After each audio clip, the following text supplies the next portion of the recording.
Vital Kamerhe balingi ete balobi yende pena faza disqualifié opposition ba boyi balingi yende te balobi ye c'est très très azambela minomi ne kutu babimi satu te memi bale pete memi ne balingi soko mokete ni biso ba ngala tolobaka balingi soko mokete donc balingi ete on y va manu je crois que aux êtes d'accord nanga parce que baza balobi asa traître c'est un traître Alia Kamupandio, Ali Mupandio, donc ils ont surtout payé chance et aussi malheureusement. Vital Kamerhe qui samedi na regroupement et opposition, na triomphal. Parce que so babo accueilli, pourquoi Badindima qui a participé na regroupement na? Mon qui a moins distraction bazo ça. Je trouve que bateau bazo ba que Vital Kamerhe babo et je crois que ça bateau ya kona mususu bani ko déstabiliser opposition. Majorité présidentielle, déjà Baluki, Bambazui, candidat unique na Bango. Ndeko Shadari. Opposition, jusque-là, bozo bougete, bozo belote. Et comme il va jamais comprendre, ça la biso comment? Et là, on a qu'à déplorer ma casse, c'est que la moni opposition, tous allés un peu trop distrait.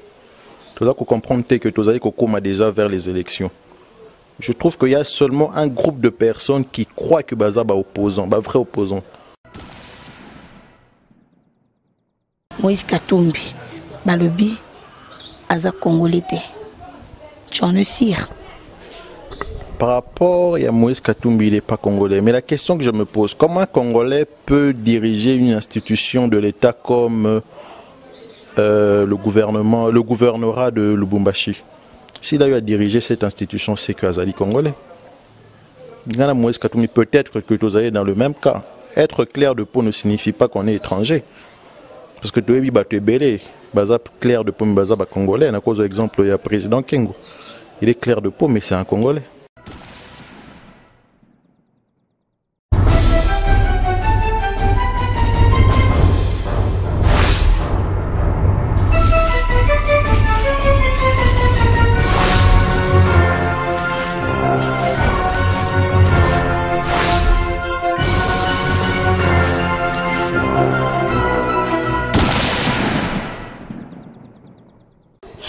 Mesdames et messieurs, bonjour. Bonjour encore une fois de plus. Je suis très heureuse de vous présenter cette très belle émission. C'est moi votre humble servante divine, vous la diva, que vous aimez toujours. Je tiens à vous remercier et à vous dire bonjour parce que vous êtes plus nombreux devant vos téléphones, devant vos tablettes en train de me suivre. Je dis bonjour à mon boss, je dis bonjour à tout le monde qui me suit. Et aujourd'hui, je suis pas seule dans mon plateau, je suis avec mon invité du jour. Il s'agit donc de Olivra Magno Tava. Voilà. Avec lui, on va parler de la politique parce que c'est un politicien et on va parler de la politique, on va parler de la RDC, on va parler de tout sauf de rien en tout ce qui concerne la politique. Et Marquis prend déjà mon invité du jour. Bonjour Olivra. Bonjour Maman Divine. Comment vous allez? Ça va par la grâce de Dieu. Santé normale, Congo évolution normale. Bon, Congo est moi pas si, mais bon. C'est Nini Congo mais tout est visible. Insécurité, sociale, il y a Congolais, bien. Nini Congo vous allez bien. Et je pense que Bombaté, vraiment aux candidats provincial. Voilà. Et pourquoi postuler? Bon, avant d'appeler sa motivation, j'aimerais d'abord se présenter. Nazali Olivera Duarte Nitango Manutava. Je suis un jeune natif de Kitambo. Je suis licencié en gestion d'informatique. Nazali cofondateur, il y a ONG, il y a Jeune. Nazali président, il y a Mutualité Kitambo Debout. Et Nazali COO, il y a Groupe Tava, autrement dit Hôtel Tava na Kitambo. Motivation nanga pour la députation provinciale, et ça d'abord motivation personnelle. Parce que depuis que je suis enfant, Nazalarana envie de servir Mboka sous le drapeau. na ningi kosala politique parce que avant on a ninga kosala armée. Mes parents ndima quitté na sala armée vu tempérament nangai. Mais je me suis dit de me lancer dans la politique pour défendre le pays, pour pousser le pays na émergence, na développement, na changement et pour aider la population et changer moi conditions de vie na bango. Donc en gros c'est ça. Oliver Manu est un Congolais ou pas? Je suis Congolais. Congolais boye na basu ki linga mi boya mindele o mamutozo boya a mamba ba étranger ni na mboka na biso ba komo diriger biso mboka biso motozo lia te ba misu bazolia nde yango wana dikamutozo boya. Est-ce que c'est un vrai Congolais ou quoi? Parce que basu ki to moni linga mi pembe tan quoi ya ba Congolais te tout voilà. Le Congo, je suis Congolais parce que l'article 10 de la Constitution dit quoi? On est Congolais de quoi? De souche. Mes parents sont Congolais. Je suis né sur le territoire congolais, ce qui fait que je suis Congolais. Je suis Congolais de l'Équateur, de Yakoma. Mon nom d'ailleurs, mon poste nom le pauvre, Nitangbo. Zakuma Bangala. Donc je suis Congolais. Oliver Manu, ton projet de société? Bon, projet de société est tellement grand que ceux qui bandi na kokokakosi sangote. Mais en gros, je vais faire un briefing. Premièrement, c'est défendre les intérêts de la population de Kitambo. Quand je parle de l'intérêt, c'est le social, la sécurité, le divertissement, le loisir, défendre l'intérêt wana nyonso. Deuxièmement, ezali ko récupérer la place où ezali à commune à Kitambo. Tous en est place à Kitambo magasin. C'est dans la commune de Kitambo. Mais les taxes, les dans la commune d'Angaliema. Tous un exemple à GB. GB fait partie de Kitambo. Mais une grande partie à GB Zali, na côté Angaliema. Donc je crois que ma motivation c'est d'abord pour le social des habitants de Kitambo et puis récupérer la place où Zali na Kitambo que et puis pour na maman qui un marché parce que Kitambo on n'a qu'un seul marché ils marché ils côté à Bangala comme étendre marché moussous donc créer marché moussous parce que la maman wana nyonso au lingo de fond na bango ba yebi déjà Oliver Manu est-ce que ba yebi déjà que nous a postulé as un candidat député na biso? Je crois que Nassala qui erreur. Il fallait bengo le samedi. Samedi, j'avais une descente et une réunion avec les jeunes, les mamans. En gros, Bana Kitambo. J'assure que Bayebinga. À travers mon nom Tava. J'assure que Bayebinga. Un peu de la politique. Oliver Manu par rapport à Moïse Katumbi. Balobi, Aza Congolais. Tu en es sûr? Par rapport à Moïse Katumbi, il n'est pas congolais. Mais la question que je me pose, comment un Congolais peut diriger une institution de l'État comme le gouvernorat de Lubumbashi? S'il a eu à diriger cette institution, c'est qu'Azali Congolais. Moïse Katumbi, peut-être que vous allez dans le même cas. Être clair de peau ne signifie pas qu'on est étranger. Parce que tu es belé, clair de peau, Congolais. À cause de l'exemple, il y a le président Kengo. Il est clair de peau, mais c'est un Congolais. Donc je crois que c'est le cas aussi pour le président Moïse Katumbi. Oliver Manu, est-ce qu'il y aura des élections? Les élections ralliées vraiment, c'est 23 décembre. Élections, il y aura élection. On court, on est au dernier virage qui nous mène vers les élections, il y aura élection. Parce que mes contentements ils allaient machine à voter causa machine à voter accepter net que toi aux alliés déjà opposants mais aux pour machine à voter mais les autres machine à voter entre avec la machine à voter et aussi pour tricherie et trop en tout cas pour nabiso élection à la karaté tout ça la élection l'année prochaine. Naza pour machine à voter. La loi électorale, les alliés copier sa machine à voter. La loi électorale, les alliés koloba il faut tous un bulletin de vote. Mais nous ne comprenons pas comment M. Cornet Nanga a insisté pour la machine à voter. Mais vu que Bangitos a la machine à voter, on va jouer avec ces cartes-là. On peut leur battre avec leur propre machine à voter. Nous, nous qui ne connaissons pas jouer à la machine à voter. Tu na voter na machine à voter, tu na bulletin de vote wana. Ce qu'on a on sukawapi. Eh bazo l'activer batuana que non. Bandi bazo ce n'est pas tout le Congolais au baby bazo benga babo balakisa bango comment voter. Ngana yebite. Ce que ba maman mikolo ba koko wana ba sukawapi. Bako voter les coco. Bah ici coco voter awa. Tam so yebate me. Moi na ito musa cliquer que voter moto mususu. Ce que par rapport à wana. Selon le programme ASENI, je crois bien que Bakosa la sensibilisation pour un mode d'emploi machine à voter. Je crois qu'ils vont prendre un temps précis pour utiliser machine à voter. Et je crois que c'est pour bientôt. Vraiment, la majorité présidentielle, déjà Baluki, Bambazui, candidat unique na Bango. Ndeko Chadari. Opposition, jusque-là. Bozo bougete, bozo belote, et comme il va jamais comprendre ça la biso comment. Et là on a ça qu'on déplorer ma casse, c'est que la moni opposition tous allés un peu trop distrait. Tous qu'on comprendre que tous allés qu'on déjà vers les élections. Je trouve qu'il y a seulement un groupe de personnes qui croient que baza ba opposant, ba vrai opposant. Pourtant sur total sur tous les candidats qui sont là, il y a d'autres opposants à qui on ne fait pas appel. Je peux prendre le cas de mon président, Sami Badibanga. Pourquoi on ne fait pas appel à lui dans les réunions, par exemple à Djobour ou à Bruxelles? Le président Mokia, pourquoi on ne fait pas appel à lui? Je ne crois pas que le président Badibanga, le président Mokia, a 1200 $ pour foutre billet pour Nabalanda. Je crois que c'est un signe de mauvaise foi. Il y a un groupement Moroya Bato Bakani, c'est que représenter l'opposition.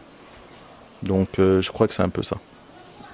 À ton avis, peut-être ceux qui ont des bâtiments qui ont des rassemblements, on dit manani, donc opposant au kondi manani, à dire comme. Bon, pour la Koponamut, il faudrait d'abord candidat unique pour la Koponamut. Il faudrait d'abord monter avec sa projet de société naïe, à Mekako défendre en gros. À partir de tu sais que ça n'a rien à voir. Et ça, sur l'accession projet de société dans Armakosé la télé remonte na kati. Donc ça non comme le a commis pour flatter biso ba congolais pour voter. Kokoma c'est bien, c'est au fait au Katenga Maloba. À l'accès projet de société naé. Pour défendre le projet de société naé. Le fait déjà de défendre théoriquement prouve peut-être que à 60% qui ko réaliser en gros. Ce qui a défendre en gros. Je suis sûr que nous avons Moko. Parce qu'un projet de société n'est pas réalisé à 100%. Même, je crois même aux États-Unis, le président Obama a réalisé un projet de société à 100%. Parce que l'œuvre humaine est toujours imparfaite. Donc c'est un peu ça. Les opposants, Boya Kaka, Vital Kamer, surtout Yendete, Yepenza, disqualifié, c'est dû à quoi? Opposant Yaboy Vital Kamer. Net opposant Yaboy Vital Kamer, président. Belé, Bozale, Bel. Comme Kitana va combattre. Non, tu vois quand même. Mais moi, je répondre parce qu'il n'y a pas de battu. Ça peut être un indice pour répondre. Comme qui dit que le président Vital Kamer est Azali opposanté? Par rapport à toi, Monisco, Balongana Congo, un point de vue par rapport à ça, vous êtes d'accord ou pas? Mais avant tout comme Monisco, qui me questionne en poser la question. Oui, bien sûr que mission est mais j'aurais bien voulu répondre à ta question, mais. Non, tu as un problème. Oui, bah problème, bien sûr, il faut éviter le problème. Mais ça comme moi, ben 10. Quand on a comme tata ben 10, ça t'a profil car il y a mouton. Boy.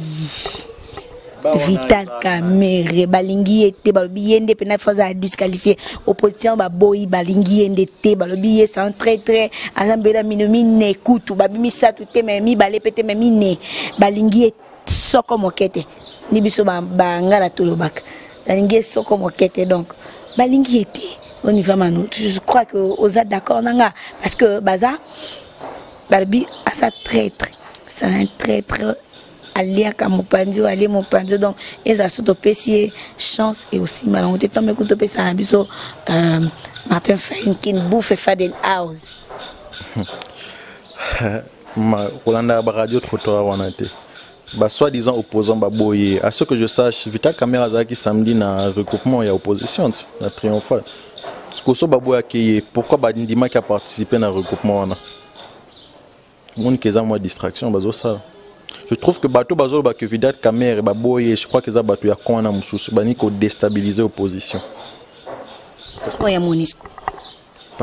Qui ko répéter question na? Monisco, ton point de vue, nous avons posé un point de vue, non pas pour Monisco, ni balobi que non, aide le moi dans Congo. Je suis d'accord avec ça ou pas? Est-ce que vous avez un Monisco ça dans Congo ou pas? Tu es d'accord que le moi qui est né comment? Pour moi, je suis d'accord, il faut balonger beaucoup. Parce que nous avons un Moussala Bazali Kosalata. Chaque jour en République démocratique du Congo, il y a un mort qui est tué soit par des groupements armés, soit par des rebelles. Que fait la MONUSCO? Bazo futa bango ebele. Et en plus de ça, non seulement bazo futa bango ebele, bazo piller pe minerai na biso. À quoi ça sert qu'ils puissent rester ici? Bon, on a bazo futa bango ebele, koki ko aider peut-être tamsuko tonganzela, tamsuko futa ba fonctionnaire, tamsuko sa makambo ebele pour namboka éclairage public ezali. Donc na moni importance na bango vraiment te namboka oyo. Affaire à Béni. Olivier Manio. Pas politicien bozo belo ote. Manu na biso bazo kufa na est na Beni bat bazo kufa tozo lela. Toza bande comme sous ata boza bande ko biologique te mais ozo wakande onanga congolais oki maman motema passe. Mikolo nyonso bat bazo kufa. Bozo lo banini vous les politiciens jusque là vous ne faites aucun signe de vie bat bazo kufa c'est chaque jour. Ebola et les autres côtés le plus en pire. Les Congolais sont finalement ce que banane va voter bien. Maman divine, ça fait mal, Makama Beni. Je crois que la semaine passée, na chaîne à France 24, na moni moi na mort à 4 ans à Zakolela, à lobby que babomi papa na maman ne liboso nae. Ça m'a vraiment blessé. Nous les opposants, nous sommes de l'opposition. Qu'est-ce que nous allons faire? Nous sommes tous politiciens. Oui, nous sommes tous politiciens, mais nous ne sommes pas tous au pouvoir. Bato bazan na pouvoir, Moussa na bango ezani. Ministère intérieur, Moussa na ezani. Ministère de la Défense, Moussa Anezani. Je trouve que s'il y a un changement de système, s'il y a un changement de pouvoir, Nandimite Kamakamwa négocia les Malissus. Parce que ceux qui bateau bazali ko bomana beni bazali na facilité à kokota, c'est parce que bazali ko petit la bango accès. Donc c'est un peu ça. Francis Kalombo à lobby au peut makasi boende Nicole vraiment. Naza humain, il faut na paiement. Makasi on dit ngo bangi question on dirait. Tu na banga question ta na banga ka nzambe. Banga question ta. Abila pas bangate. Je respecte le président mais je n'ai pas peur de lui. C'est deux choses différentes. Et Olivier Manu Balobi Francis Kalombo à lobby et que jusque là Vital Kamerhe n'est pas toujours opposant.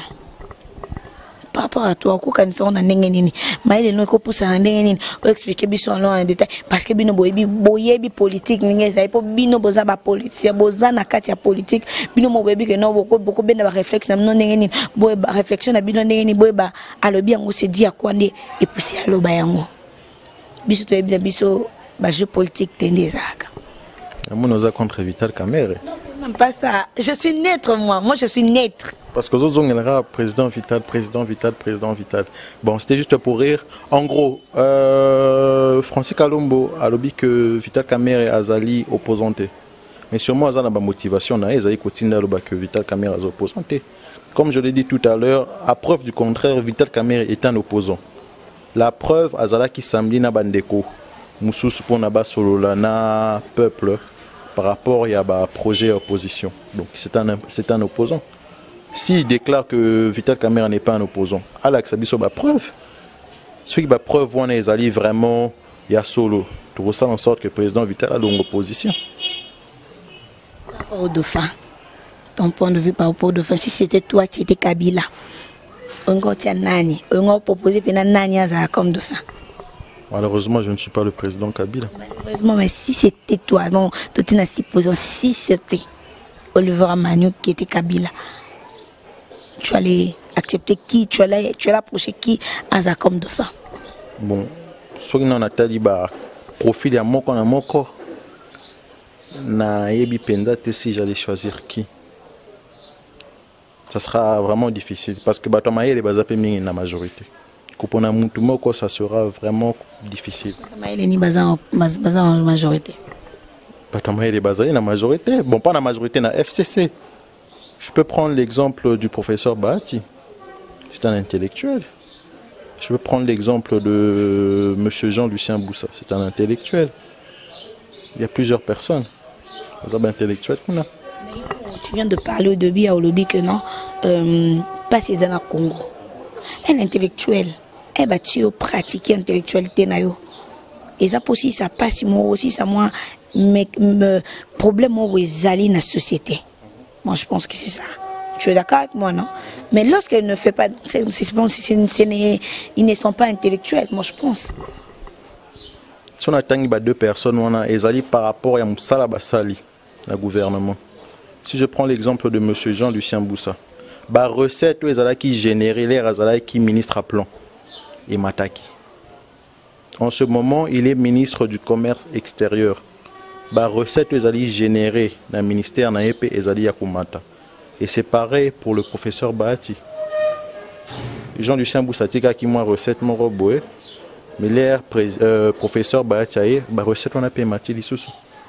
Voilà pourquoi on attend deux personnes. Pour Nanga, ce sont les deux personnes peut-être qui méritaient base en finale pour na dauphin entre Bangomi Balé. Par rapport à toi, disqualification, il y a Jean-Pierre Bemba Gombo, Manamboka, Nakati, il y a ba candidature ba posé, ba disqualifié ba longolier, au Kolobani par rapport à le président Jean-Pierre Bemba va disqualifié parce que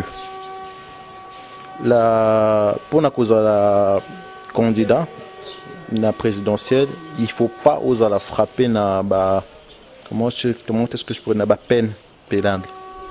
Mais le président Jean-Pierre Bemba a été frappé des peines pénales. Voilà pourquoi il va disqualifier. Donc c'est tout à fait normal. Même si ça fait mal, parce que c'est vraiment un poids, une personne où Azali n'a poids ming dans l'opposition. Mais bon, tu as dit que tu as une candidature unique et que le président Jean-Pierre Bemba peut soutenir Bisso pour la élection Zalikoya. Ici, dans la course constitutionnelle, ils ont juste. Est-ce que, parce que Bisso, madame F. Bazaï, tout est fini, tout est bon avec Jean-Pierre Bemba, tout ça d'accord. Donc, moi, Jean-Pierre Bemba a mis en prison, ni en sort, et Silikuna. Mais, tout le monde ici, bêtement, ici sous Jean-Pierre Bemba Gombo. Bon, je ne suis pas juriste, donc moi, je suis de peur qu'il se retourne contre un gars. Je suis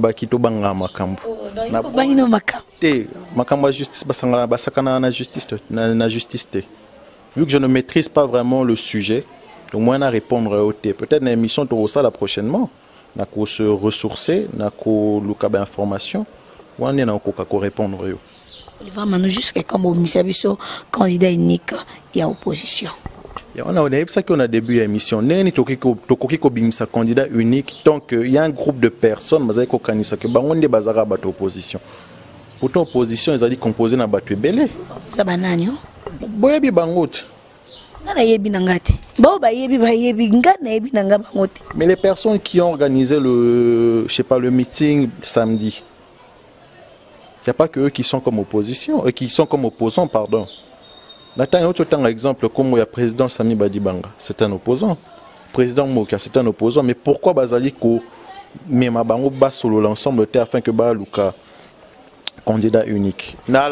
Excusez-moi maman, à l'allure où les choses vont, surtout continuer à la disperser, que FCC pour gagner l'élection. Faut tous à la unie, faut tous à la souder. Parce que comme disent les Français, l'union fait la force. Olivier Manu dit que non, Sami Badibanga fille Premier ministre. Isaac Kabila, Isaac opposant, Manaki Kolobama Kabila, Joseph Kabila, pardon. C'est bêtement, à comme président, Nani Premier ministre. Yo zo mona teke batu musu bazo banga baza mo mécontentement bazo mona que non wana à cause à traître on temps su bazo bangela peut-être sur obi que non batia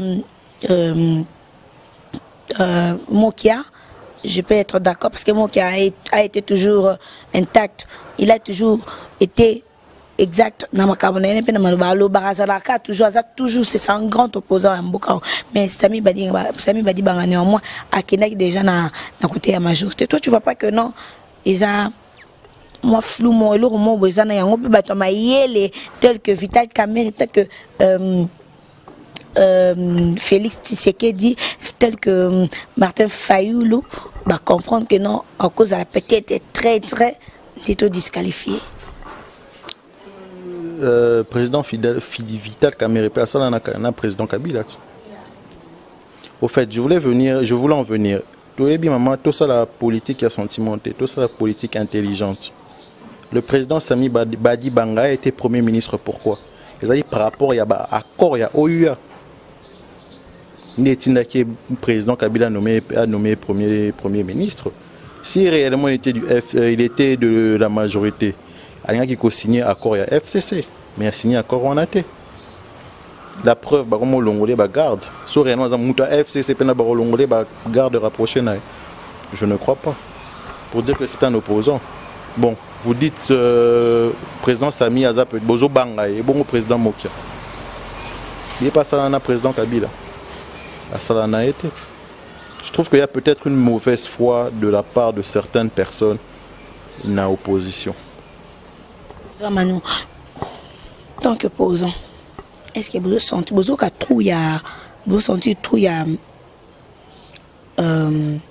c'est qui il y a le Bombashi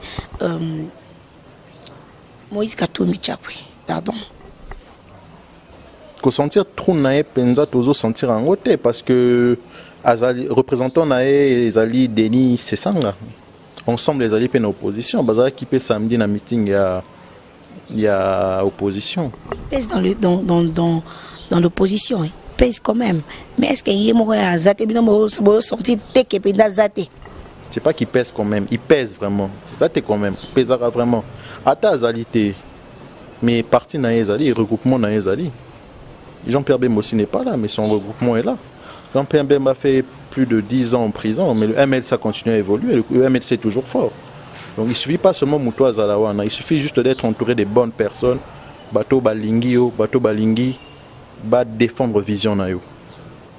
Donc c'est ça. Merci Olivier Manula, nous sommes presque à la fin de notre mission au Kolobani Liobasuka.